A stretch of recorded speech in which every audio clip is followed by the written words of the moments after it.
अस्सलाम वालेकुम नाज़रीन, आप देख रहे हैं ईमान स्पीक्स और मैं ईमान नवाज आपसे मुखातिब हूँ। नाज़रीन, आज हमारे साथ मौजूद हैं स्पोर्ट्स एंकर हसनैन लियाकत। इनसे बात करेंगे कि खेल के मैदान में क्या नई तब्दीलियाँ आने वाली हैं और क्या मसाइल आ रहे हैं। बहुत शुक्रिया हसनैन आपके वक्त का। हसनैन, कहिएगा अब क्या तब्दीली देख रहे हैं क्रिकेट में, आने वाले दिनों में क्या होने जा रहा है? देखिए, एक तो तब्दीली आज जो आई है वो आपको बताते चले कि जो वज़ीर-ए-आला पंजाब हैं लिकान सीएम, उनको मैनेजमेंट कमेटी का चेयरमैन बना दिया गया है और पहले ज़का अशरफ को उतारा गया था, अब इनको चेयरमैन बनाया गया है और कोई ज़्यादा तब्दीली उस हिसाब से आपको टीम में देखने को नहीं मिलेगी क्योंकि वहाब रियाज उनके करीबी हैं और वहाब रियाज खुद को भी शेल्टर करेंगे, हफीज़ को भी शेल्टर करेंगे। हाँ, टीम की हद तक आपको चेंजेस नज़र आएंगी और लेकिन पीसीबी में एक बहुत बड़ा चेंज है, अब 2-3 महीने तक यही रहेंगे और अगर इन्होंने अपनी लॉगिंग को स्ट्रॉन्ग कर लिया, तमाम तर रीजन्स को और डिपार्टमेंट्स को सिंक करने में कामयाब हुए तो 3 महीने बाद ये इलेक्शन भी लड़ सकते हैं और मुस्तकिल चेयरमैन के तौर पे भी आप इनको देख सकते हैं आने वाले दिनों में पीसीबी में। असलैन, जो भी ज़का अशरफ का इस्तीफा आया है, क्या समझते हैं, उसकी क्या रीजन थी, उसके पीछे क्या पस मंजर था? देखिए, जो ज़का अशरफ का पॉइंट ऑफ व्यू था उसको समझने की जरूरत है ईमान। उनका पॉइंट ऑफ व्यू ये था कि मुझे काम नहीं करने दिया जा रहा और डेट वाज वेरी क्लियर कि जब से उनको दूसरा एक्सटेंशन मिला था तो उनको ये कहा गया था कि आप इलेक्शन करवाएंगे और इलेक्शन के साथ साथ आप डे टू डे अफेयर चलाएंगे।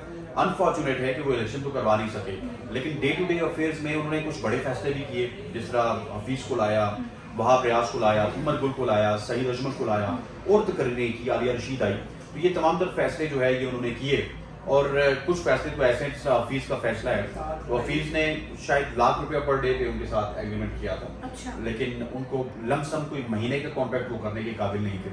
फिर अभी एक बोर्ड ऑफ डायरेक्टर्स की मीटिंग थी जिसमें इलेक्शंस का फैसला होना था, वो मीटिंग 20 मिनट पहले कॉल करके आईपीसी मिनिस्ट्री ने कैंसिल करवा दी थी। उस वजह से उन्होंने कहा कि मेरे हाथ यहाँ पे बंधे हुए, इससे बेहतर है कि मुझे इस्तीफा दे देना चाहिए। तो हसनैन, ये जो एक कयास रहे की जा रही है कि शायद ज़का अशरफ के जो बेटे हैं वो बोर्ड को कंट्रोल कर रहे थे, तो इसके बारे में क्या इंफॉर्मेशन? देखिए, ये चंद साथियों का कहना जरूर था और चंद लोगों के साथ उनके कॉन्टेक्ट्स भी थे। ये एक ऐसी बात है कि जिसको वही लोग कंफर्म कर सकते हैं, लेकिन उनके बेटे का ऐसे को मीडिया के सामने रोल नजर नहीं आया। ये सिर्फ एक तबके की तरफ से मुबालगा आ रही भी थी, लेकिन जब दूसरे तबके जिनके साथ उनका ताल्लुक है उनसे हमने रब्ता किया तो वो इस हवाले से उन्होंने कुछ नहीं बताया। सो कुछ ना कुछ था, लेकिन यह है कि वो पसे पर्दा था और पसे पर्दा यहाँ पे बहुत सारे काम होते हैं। सो जब तक वो सामने नहीं आएंगे तो हम कोई क्लियर कट नहीं बता सकते कि वो थे या नहीं थे। और हसनैन, अभी हमने देखा है कि जो बड़े खिलाड़ी हैं उनकी काफी इख्तलाफात भी हुए हैं बोर्ड से, इसकी बुनियादी वजह आप क्या समझते हैं? देखिए, इसकी बुनियादी वजह है प्लेयर पावर। ठीक है, इससे पहले जब एहसान मानी का दौर खत्म हुआ उसके बाद रमीज हसन राजा साहब आए तो उन्होंने प्लेयर्स को बहुत ज्यादा एम्पावर किया। आपके यही प्लेयर्स थे, परफॉर्म भी कर रहे थे, सब कुछ कर रहे थे, लेकिन उन्होंने इन प्लेयर्स को आगे खराब किया। जो आज तक मेरी ये बात मेरा ख्याल है कि मैं ही कहता हूँ, कोई और मानता नहीं है, लेकिन ये सारी खराबी की जड़ रमीज हसन राजा साहब के दौर से स्टार्ट हुई। उसके बाद प्लेयर मजबूत हो चुके थे, फिर नजम सेठी साहब आए, उन्होंने कुछ तोड़ने की कोशिश की। एक सीरीज के लिए शादाब खान को कप्तान बनाया गया, वो अफगानिस्तान के खिलाफ सीरीज हार के आए, फिर वापस बाबर आजम आ गए। लेकिन ये तमाम तर चीजें फिर एनओसी के वक्त, एनओसी कह गया आपके कॉन्ट्रैक्ट के वक्त हुई, जब कुछ प्लेयर्स हैं जिसमें बाबर है, रिजवान है, शाहीन है, इन्होंने एक बहुत बड़ा चंक मांगा, तकरीबन सब कुछ मिला के 70 लाख रुपए पर मंथ इनको पीसीबी ने देना होता है। अच्छा। और साथ में ये 2 लीग्स खेलेंगे। उसी का खमियाजा आप देखें कि आजकल कभी एक को एनओसी मिल रही है, कभी एक को एनओसी नहीं मिल रही, कभी किसी को ग्रांट किया जाता है। कोई मोहम्मद आरिफ तो बांग्लादेश से यहाँ पे वापस आ गए कि वो वहाँ पे गए, प्रैक्टिस सेशन तो खेल सके लेकिन मैच नहीं खेल सके। तो ये जो चक्करश है ये इस वजह से चल रही है कि बोर्ड भी उतना पावरफुल नहीं है। पहले प्लेयर्स पावरफुल थे तो वो डिक्टेट कर लेते थे, अब प्लेयर्स के पीछे परफॉर्मेंसेस नहीं है तो वो डिक्टेट नहीं कर पा रहे। जिस दिन ये टीम वापस जीतना स्टार्ट होगी तो ये प्लेयर्स आपके बोर्ड को वापस डिक्टेट करेंगे। लेकिन मैं समझता हूँ कि आपके नाज़रीन को भी बताना चाहिए, आपको भी बताना चाहिए कि हमारे पीसीबी को बीसीसीआई की तरह स्ट्रांग होना पड़ेगा। जब तक आपका बोर्ड स्ट्रांग नहीं होगा, डिक्टेशन आपको मिलती रहेगी। जब आपका बोर्ड डिक्टेट करे ना तो फिर आपकी क्रिकेट जो है वो पलती है, फूलती है, आगे बढ़ती है। अच्छा, एक सवाल के जो हमारी ऑडियंस भी बड़ा वेट कर रही है कि इसका जवाब मिले कि बाबर आजम और रिजवान की जोड़ी क्यों तोड़ी गई, क्या इसके पीछे कोई साजिश थी? देखिए, साजिश ढूंढने वाले तो ढूंढ लेते हैं। मैं अगर यहाँ पे बैठ के साजिश ढूंढूंगा तो मुझे भी मिल जाएगी, लेकिन यहाँ पे ज्यादती मेरे हिसाब से सिर्फ बाबर के साथ हुई है, क्योंकि रिजवान तो उनके बारे में भी यही कहा गया था कि रिजवान खेलेंगे, एक मैच खेलेंगे, दूसरे मैच में ड्रॉप करेंगे। उन्होंने बहुत ही इंटेलिजेंटली प्ले किया, उन्होंने अपने आप को वाइस कप्तान बनाया और अपनी स्लॉट पक्की कर ली एज ए ओपनर और वो 5 दिन एज ए ओपनिंग स्लॉट पे एज ए ओपनर खेलते रहे। साहिबजादा फरहान को आपने ओपनर नहीं खिलाया, आपने किसी और को रिजवान की जगह नहीं खिलाया। सो वो जो साजिश है ना, साजिश का एलिमेंट हम ढूंढ रहे हैं। जिस तरह की उनकी स्ट्राइक रेट्स हैं, मैं तो समझता हूँ कि अगर वो मिडिल ऑर्डर में आके 150-55 की स्ट्राइक रेट से खेल सकते हैं तो well and good. As a opener आप इस स्ट्राइक रेट से नहीं खेल सकते। पाकिस्तान दायरे का इस्तेमाल, बड़े खूबसूरत 2-3 चौके तो हमें देखने को मिलते हैं जो पहले पावर प्ले के 6 ओवर्स होते हैं, लेकिन ये कोई साजिश नहीं थी, ये क्रिकेट की बेहतरी के लिए था, लेकिन इसको हम साजिश ले लेते हैं। और पाकिस्तान में क्योंकि PR कंपनीज भी बहुत हैं, फैन क्लब भी बहुत हैं, तो हर चीज़ को साजिश ले लेते हैं। हसन, अब जो एक है कि मोहम्मद हफीज डायरेक्टर आने वाले वक्त में काफ़ी अहम इंकशाफात करने वाले हैं, मुमकिन तौर पर क्या इंकशाफात होंगे, क्योंकि बड़ी हाइप क्रिएट हुई है इस चीज़ से। देखें, एक तो ये है कि मोहम्मद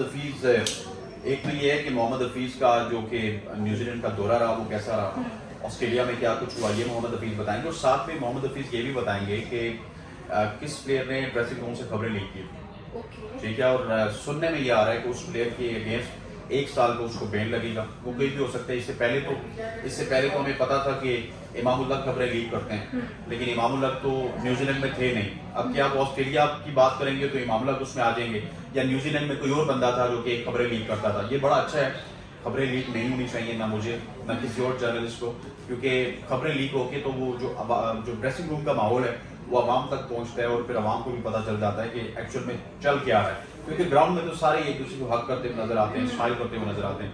ये भी वो इंतजाम करेंगे। फिर वो जो नंबरिंग उन्होंने ऊपर नीचे की, तो बाबर आजम की जानिब से उनको कितना सपोर्ट मिला, रिजवान की जानिब से उनको कितना सपोर्ट मिला, ये भी वो इंतजाम करेंगे। और फिर बहुत सारी चीजें ऐसी चल रही थी एनओसीज को लेके, तो एनओसीज को लेके वो क्लियर कट पैगाम देंगे सबको कि कहाँ पे गलती थी, कहाँ पे उन्होंने गलतियां ठीक की। तो आप कह रहे हैं कि जिस तरीके से खबरें लीक हुई हैं, आपको लगता है कि ये फिर टीम में कोई ग्रुप बंदी चल रही है? डेफिनेटली ग्रुप तो हैं यहाँ पे।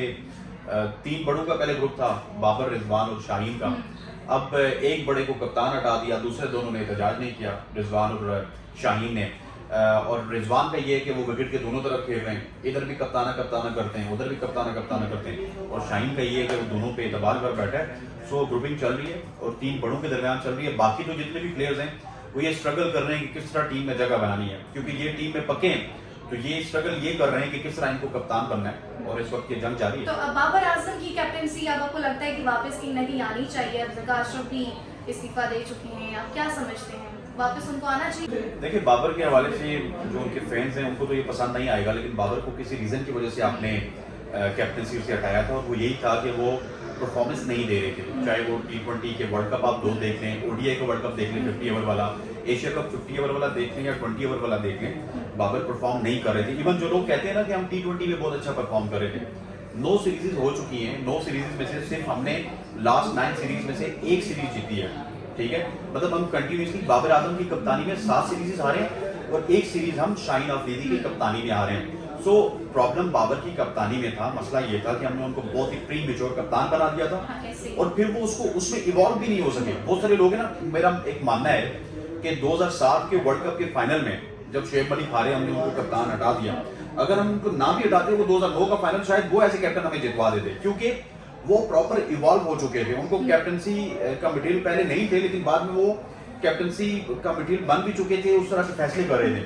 लेकिन अनफॉर्चुनेट है कि 3.5 साल में बाबर आजम कैप्टनसी का मटेरियल नहीं बन सके। पाकिस्तान जीते हुए मैच हारता रहा, और इवन T20 में तो हमने देखा है कि T20 में ईमान 12वें ओवर से लेकर ना 18वें ओवर तक हम मैच आते थे। 12वें से पहले भी जीते होते थे, 12वें से 18वें तक भी जो है ना मैच हार के तो बस उसके बाद जो है घर चले जाते थे। बहुत दफा ऐसा हुआ। सो ये सिर्फ कैप्टनसी का फॉल्ट था। और मेरा, देखिए पाकिस्तान है, कल वो आ भी सकते हैं, लेकिन मेरा ये मानना है कि अगर उनको वापस कप्तान लाएंगे ना तो इससे खराबी होगी।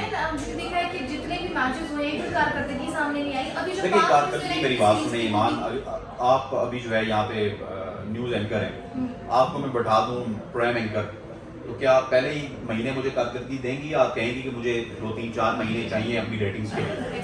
सो कारकर्दगी अगर आपने शान मंसूर से मांगनी है या शाहीन अफरीदी से मांगनी है, तनकीद मैं भी करता हूँ, मैंने खुल के तनकीद की है, लेकिन एटलीस्ट उनको 3-4 महीने दें। 3-4 महीने बाद आपको परफॉर्मेंसेस भी मिल जाएंगी और आपको रोजे रोशन की तरह आया हो जाएगा कि क्या ये पाकिस्तान को लॉन्ग टर्म के लिए सर्व कर सकते हैं या नहीं। लेकिन आपको नहीं लगता पाक न्यूजीलैंड सीरीज में कुछ गलत स्ट्रेटजीज थी, बहुत जिनको ज्यादा पहले गलत। खिलाना चाहिए था उनको बाद में बहुत खिलाया ज्यादा गया? गलती हुई है। शाहजादा फरहान को आपने 5वें नंबर पे खिलाया, फिर 7वें नंबर पे खिलाया, फिर आजम खान को आपने 3 मैचेस फेलियर के बाद बाहर बैठा दिया। आखिरी मैच में आपने out of nowhere Sam Ayub को बाहर बैठा दिया और हसीब जो कि वन डाउन का प्लेयर है उसको आपने ओपन करवा दिया। तो बहुत ज्यादा गलती हुई। और हारिस रऊफ के बारे में क्या कहेंगे? रन मशीन महंगी तरीन बॉलर्स आ गए इज रन मशीन। और अगर वो अपनी अदाओं पे गौर नहीं करेंगे तो पीसीबी उनकी अदाओं पे गौर करके बाहर निकाल देंगे। हाँ ठीक है नाज़रीन, आज की वीडियो से इतना ही। मजीद इस तरह की वीडियोस और तज्जिया सुनने के लिए हमारे चैनल को सब्सक्राइब करें, लाइक करें। अल्लाह ने की बात।